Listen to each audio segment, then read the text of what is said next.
Assalamu alaikum rahmatullah. My name is Imam Luqman Ahmed. This is Masjid Ibrahim Islamic Center in Sacramento, California.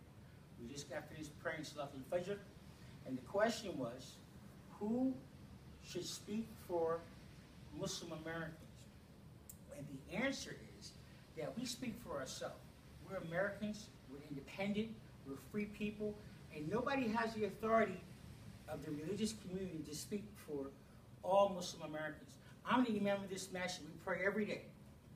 Fajr here, we got American, Egyptian, Syrian, Iraqi, we got Indian, African American.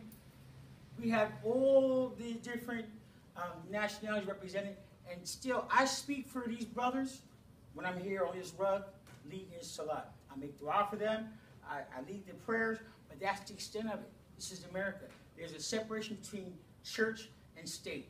Even in Islam, people can't speak on your behalf unless you give them permission.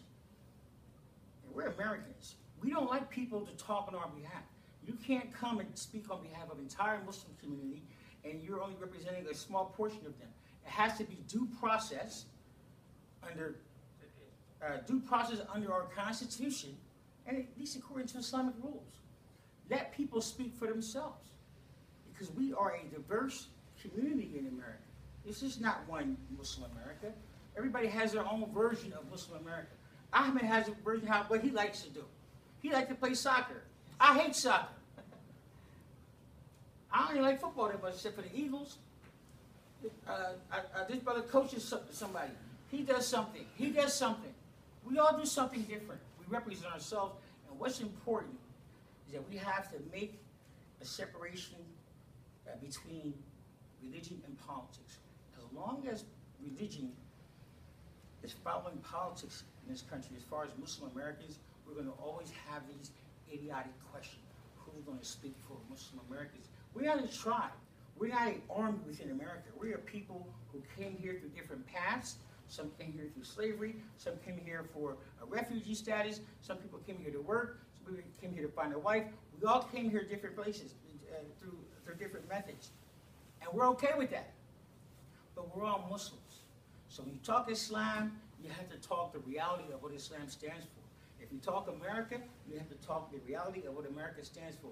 America stands for freedom, liberty, individuality, and the right of every American to be who he wants to be. And our religion accepts that as Muslims. So we don't want nobody speaking for us. People can speak for themselves. If any of y'all want me to talk for y'all, I will, but I don't want to. I want you to speak for yourself.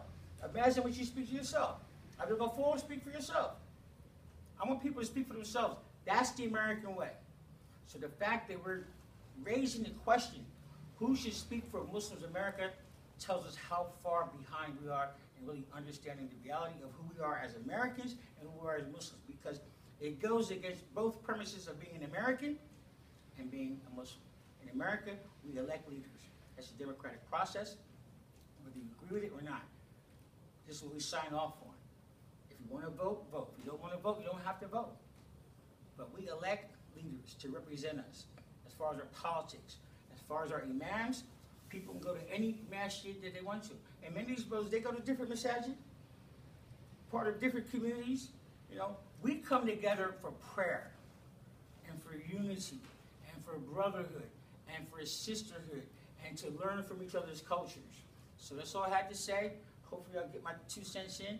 And these are our brothers, and we're here every day at Masjid Ibrahim Islamic Center in Sacramento. And this is where I talk to the people. Assalamu alaikum.